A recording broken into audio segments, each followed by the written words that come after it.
ونستغفره ونؤمن به ونتوكل عليه ونعوذ بالله من شرور أنفسنا ومن سيئات أعمالنا من يهده الله فلا مضل له ومن يضلله فلا هادي له وأشهد أن لا إله إلا الله وحده لا شريك له وأشهد أن سيدنا ونبينا ومولانا محمدا عبده ورسوله صلى الله تعالى عليه وعلى آله وأصحابه وبارك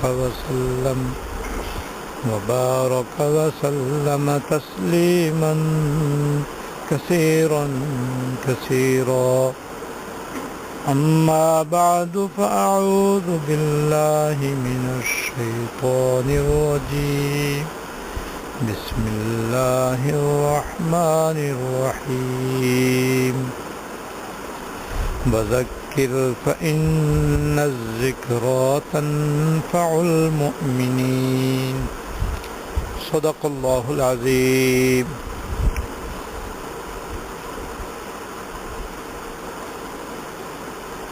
آج میں رمضان شریف کے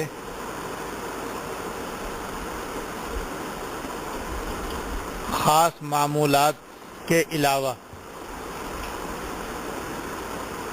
ایک عام معمول کی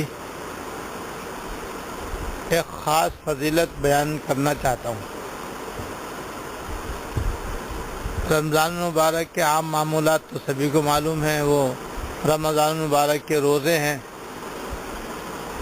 اور تراویح ہیں، قرآن شریف کی بکثرت تلاوت ہے، دعائیں ہیں، صدقہ خیرات وغیرہ ہیں.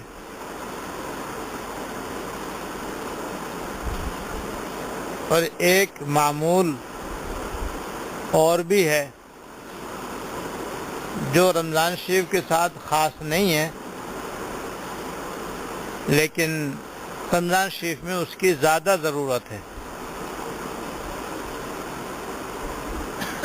اور وہ کثرت سے استغفار کرنا ہے. استغفار بھی بہت ہی اہم عمل ہے،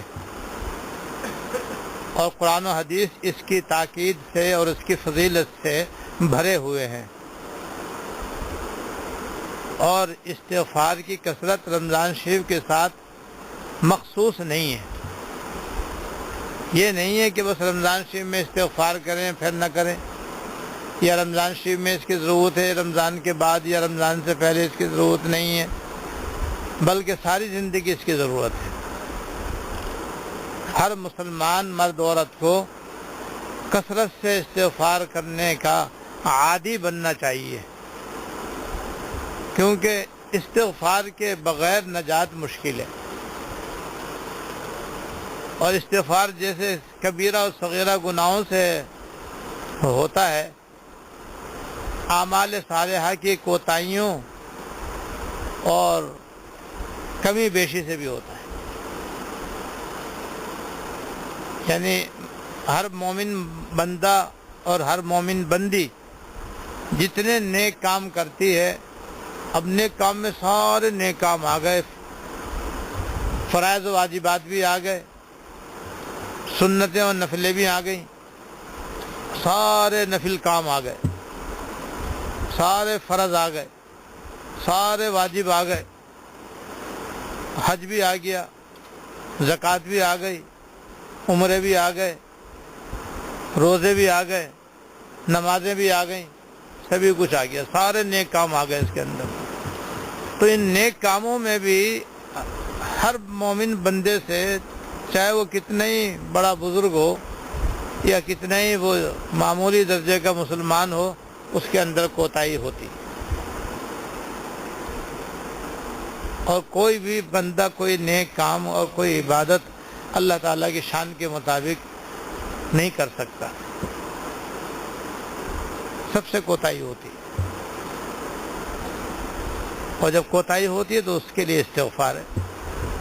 تو تمام نیک کاموں کے لیے بھی استغفار ہے کہ آدمی نیک کام بھی کرے، اور نیک کام کرنے کے بعد اس کی توفیق پر اللہ تعالیٰ کا شکر ادا کرے، اور اپنی طرف سے اس کا حق ادا نہ ہونے کی بنا پر اللہ تعالیٰ سے گڑ گڑا کے استغفار کرے اور معافی مانگے۔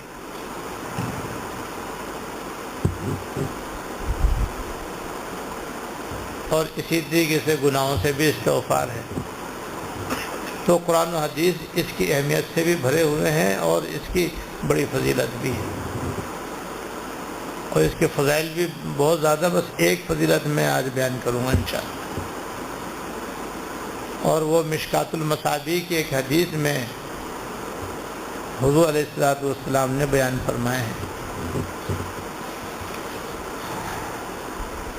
جس میں ایک فضیلت یہ بیان فرمائی ہے کہ جو آدمی پابندی کے ساتھ استغفار کرتا ہے تو اس کو 3 بڑے بڑے فائدے من جانب اللہ حاصل ہوتے ہیں۔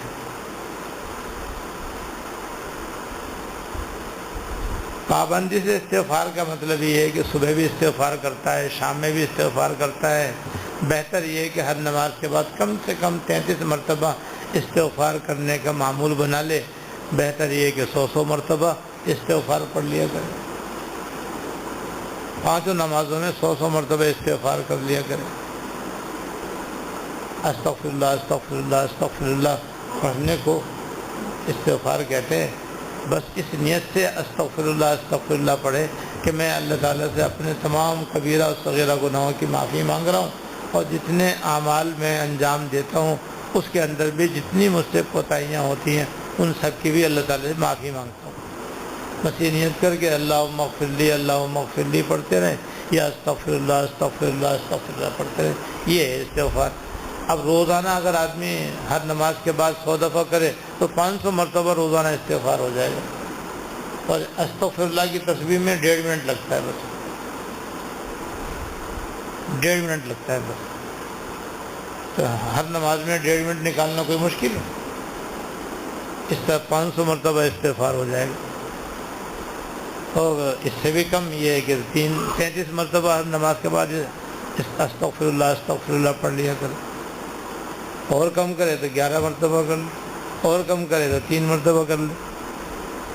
تو اتنا آسان اور کیا ہوگا بھائی؟ لیکن اس کا فائدہ سنو کہ جو آدمی پابندی سے استغفار کرنے کا معمول بنا لے گا اور اس کی عادت ڈال لے گا تو اللہ تعالیٰ اس کو 3 بڑے بڑے فائدے عطا فرمائیں گے۔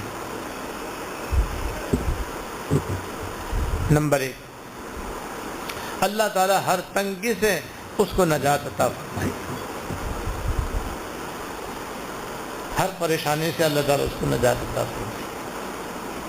اب دیکھو یہ ہمارا بنیادی مسئلہ ہے، جتنے ہم یہاں بیٹھے ہوئے ہیں ہر آدمی کسی نہ کسی پریشانی میں مبتلا ہے، الا ماشاء اللہ۔ کوئی بھی کسی نہ کسی پریشانی سے بچا ہوا نہیں ہے، الا ماشاء اللہ۔ جتنی آدمی کی عمر زیادہ ہوتی ہے اتنی اس کی پریشانیاں بڑھتی ہیں۔ ہم سب کسی نہ کسی پریشانی میں مبتلا ہیں، رہے وہ اللہ والے جن کو عام طور پر دنیا کا کوئی غم نہیں ہوتا، ان کو بھی ایک فکر ہے، وہ یہ کہ آخرت میں کیا ہوگا۔ جس کو اس شعر میں بتایا گیا کہ سینکڑوں غم ہیں زمانہ ساز کو، ایک طرح غم ہے تیرے ناساز کو۔ وہ بھی غم سے خالی نہیں، مگر ان کا غم ایسا ہے کہ ہزاروں غم اس پہ قربان، بلکہ ہزاروں خوشیاں اس پہ قربان، کیونکہ وہ اللہ تعالیٰ کا غم ہے کہ اللہ پاک راضی ہیں یا نہیں ہے۔ تو یہ تو ہماری زندگی کا مقصد ہے کہ یہ غم ہم کو لگ جائے۔ تو اللہ والے بھی غم سے خالی نہیں ہیں، اور جو اللہ والے نہیں ہیں وہ بھی دنیا کے غم سے خالی نہیں ہیں۔ استغفار پابندی سے پڑھنے والا اور پابندی سے استغفار کرنے والے کو اللہ پاک ہر غم سے، ہر پریشانی سے ہر مشکل سے نجات دے دیں گے۔ تو ہماری پریشانیوں کا بہترین حل ہے، ہماری مشکلات کا بہترین طریقہ ہے۔ ایک فضیلت تو یہ ہے۔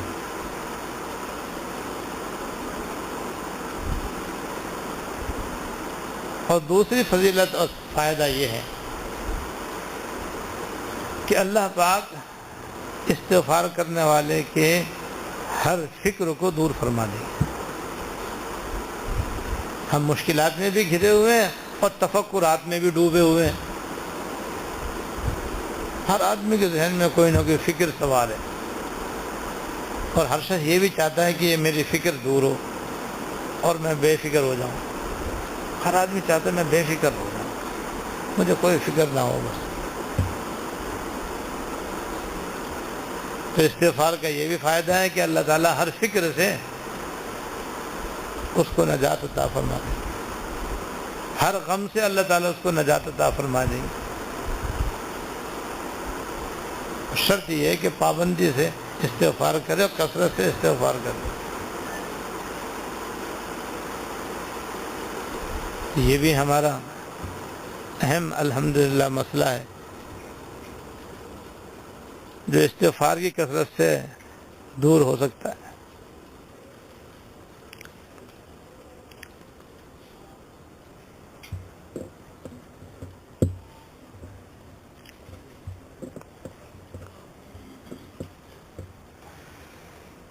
اور تیسرا فائدہ اور تیسری فضیلت استغفار کی پابندی کا یہ ہے کہ اللہ تعالیٰ استغفار کی کثرت کرنے والے اور پابندی کرنے والے کو ایسی جگہ سے روزی عطا فرمائیں گے جہاں اس کا وہم و گمان بھی نہ ہوگا۔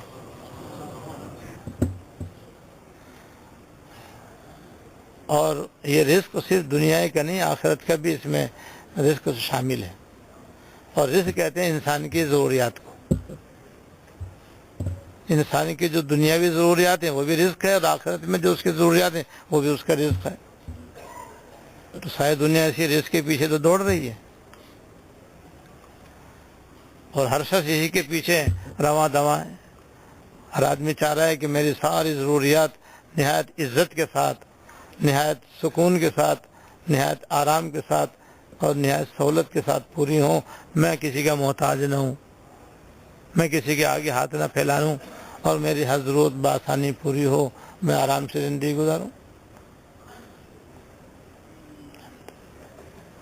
تو رزق کی طلب ہر انسان کی بنیادی ضرورت ہے، اور جتنے ہم یہاں بیٹھے ہیں سب اپنے اپنے رزق کے آسانی کے ساتھ حاصل ہونے کے طالب ہیں۔ جن کو ذات سے بھی رزق میں تنگی ہوتی ہے، کیسے کیسے وظیفے پڑھتے ہیں اور کیسے کیسے طریقے اختیار کرتے ہیں کہ کسی طریقے سے ہماری روزی آسانی کے ساتھ ملے، تنگی ہماری دور ہو، پریشانی ہماری ختم ہو۔ تو ہر مومن یہ چاہتا ہے، بلکہ ہر انسان یہ چاہتا ہے کہ ہر مشکل اس کی حل ہو، ہر فکر اس کی دور ہو، روزی آسانی کے ساتھ میسر ہو۔ اب یہ سب ہماری زندگی کا بنیادی مقصد ہے۔ حدیث میں آیا کہ جو آدمی استغفار کی پابندی کرے گا یہ تینوں مقصد اس کے حاصل ہوں گے۔ اتنے بڑے بڑے مسائل جس میں ساری دنیا اس وقت پریشان ہے، اور اس میں ہم بھی شامل ہیں الا ماشاء اللہ۔ تو اللہ پاک نے یہ سارے دنیا میں مبتلا ہونے والے لوگوں کے مسائل کا حل ایک استغفار میں رکھ دیا۔ ہم نے استغفار چھوڑا ہوا ہے، اس لیے ہم پریشان ہیں۔ آج سچے دل سے پابندی کے ساتھ استغفار کا اہتمام کریں، اور استغفار کے کرنے کے ساتھ ساتھ گناہوں سے بچنے کا بھی اہتمام کریں، بس تینوں مرادیں پوری ہوں گی انشاءاللہ۔ اب اس پہ ایک قصہ سنا کر میں ختم کرتا ہوں۔ ایک بزرگ تھے، اور عام طور پر جو اللہ کے نیک بندے ہوتے ہیں وہ اپنے پروردگار سے تو مانگتے ہیں، لیکن اپنی مخلوق سے نہیں مانگتے۔ نہ مخلوق کے آگے ہاتھ پھیلاتے، نہ پھیلانا چاہیے، کیونکہ حالت اضطرار کے علاوہ کسی سے اپنی حاجت مانگنا حرام ہے۔ زکوٰۃ مانگنا بھی حرام ہے، صدقہ خیرات مانگنا بھی حرام ہے، اور اپنے حاجات کسی سے مانگنا یہ بھی حرام ہے۔ ہاں حالت اضطرار ہو تو بقدر ضرورت مانگنا جائز ہے۔ آج کل یہ بھی دیکھتے ہیں، اب عام مسلمانوں مردوں اور عورتوں میں یہ خرابی آ گئی ہے کہ وہ بے دھڑک زکوٰۃ مانگتے ہیں، اپنی ضروریات کے لیے بے دھڑک لوگوں کے سامنے ہاتھ پھیلاتے ہیں اور بھیک مانگتے ہیں۔ یہ حرام ہے، یاد رکھو، ناجائز۔ تو اللہ والے جو ہوتے ہیں، اور ہر مسلمان کو ایسے ہونا چاہیے کہ وہ جب تک اضطرار کی حالت کو نہ پہنچے ہرگز کسی سے نہ مانگے۔ دوسرے مسلمانوں کو چاہیے کہ ان کی پریشانی، ان کی تکلیف، ان کی تنگی کا خیال کریں۔ ایسے لوگ سفید پوش کہلاتے ہیں، وہ زیادہ مستحق ہیں ہماری امداد کے، ہماری زکوٰۃ کے، ہماری خیرات کے، اور ایسے مسلمانوں کو اپنے معاشرے میں ڈھونڈ کر ان کی امداد کرنی چاہیے، اور ان کو یہ چاہیے کہ وہ کسی کے آگے ہاتھ نہ پھیلائیں، نہ اشارتاً کسی سے مانگیں، نہ زبان سے کسی سے مانگیں۔ تو بزرگ جو تھے وہ بیچارے قحط کے، وہ فاقے کے اندر مبتلا تھے، اور کسی سے اپنی حاجت مانگتے نہیں، کسی کے سامنے اپنی حالت بتلاتے نہیں تھے، کسی سے مانگتے نہیں تھے، اللہ تعالیٰ سے دعا کرتے رہتے تھے۔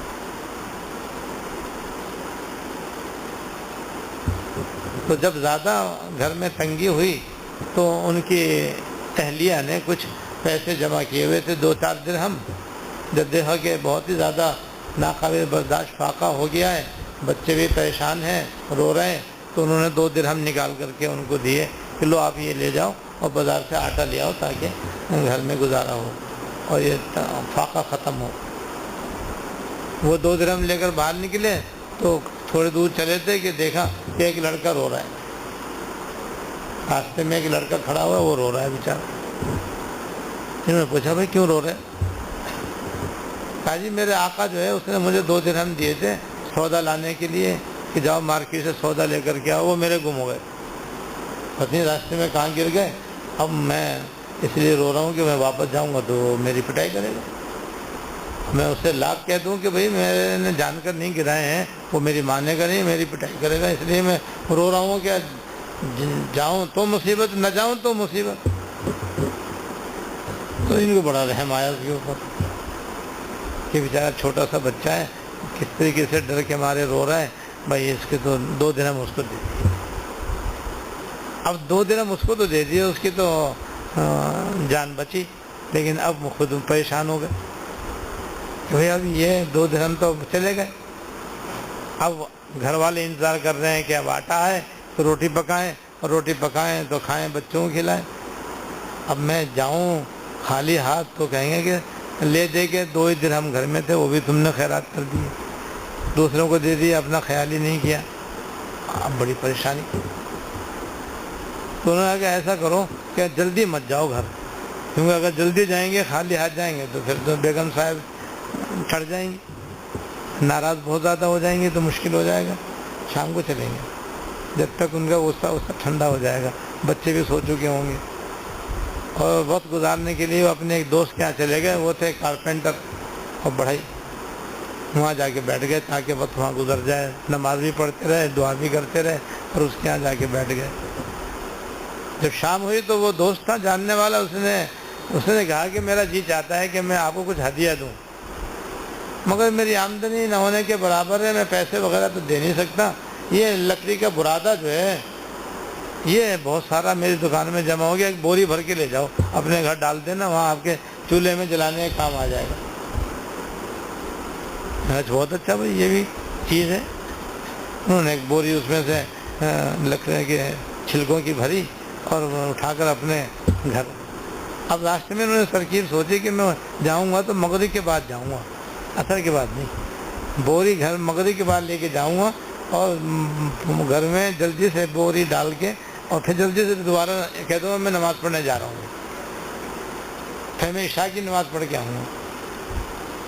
تاکہ ذرا اور لمبا وقت گزر جائے اور ان کا غصہ بھی ٹھنڈا ہو جائے اور بچے بھی انتظار کر کر کے تھک کر آخر سو جائیں تو پھر شاید کچھ بات بن جائے۔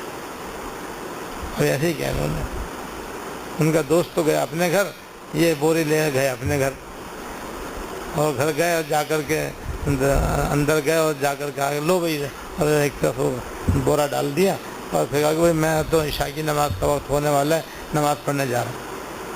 یہ کہہ کے جلدی سے مسجد میں چلے گئے، کوئی بات ہی نہیں ہوئی گھر والوں سے۔ گھر والے سمجھے بھائی وہ بہت سارا آٹا آ گیا، وہ آٹا کیا تھا، وہ تو لکڑی کا برادہ تھا۔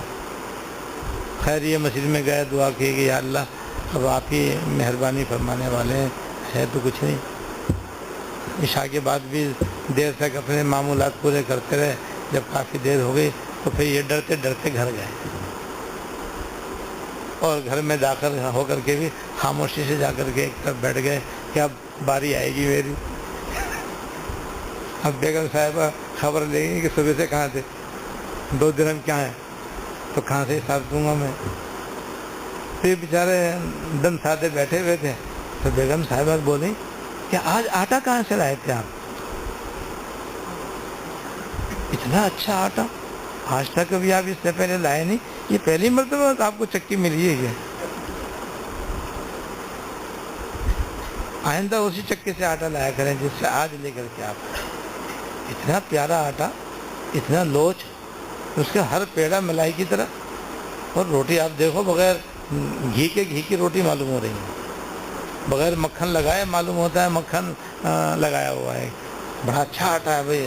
میں یہ کہتی ہوں آپ سے آئندہ ہمیشہ اسی چکے سے آٹا لے کر کے آیا کریں، اور جلدی آئیے، ہاتھ دھوئیے، سب کھائیں، بیٹھ کر کھائیں۔ اب یہ ٹک دی تم نہ کشی تم، بھائی یہ کیا معاملہ ہوا؟ دیکھا واقعی سچ میں تو روٹیاں پکتی۔ اللہ پاک نے اپنی مہربانی سے اس برادے یہ کو آٹے میں تبدیل فرما دیا۔ یہ ان کی کرامت اللہ پاک نے لکھا ہے، اور مہینے بھر کا انتظام ہو گیا۔ یہ ہے کہ اللہ پاک نے ان کے استغفار کی وجہ سے اللہ اپنے فضل سے ان کی اس تنگی کو دور فرما دیا، اور ایسی جگہ سے روزی عطا فرما دی جہاں ان کا وہم و گمان بھی نہیں تھا۔ کہاں لکڑی کا برادہ اور کہاں اس میں سے بہترین اعلیٰ قسم کا آٹا۔ یہ تو وہم و گمان سے بالا ہے نا۔ تو استغفار کی برکت ہے۔ تو استغفار کے 3 بڑے بڑے فائدے ہیں کہ جو آدمی توجہ سے، دل سے، دھیان سے استغفار کرنے کی عادت ڈال لے گا تو اللہ تعالیٰ ہر مشکل میں اس کے لیے نجات کا راستہ نکالیں گے، ہر فکر سے نجات عطا فرمائیں گے، اور ایسی جگہ سے اس کو روزی عطا فرمائیں گے جہاں سے اس کا وہم و گمان بھی نہ ہو۔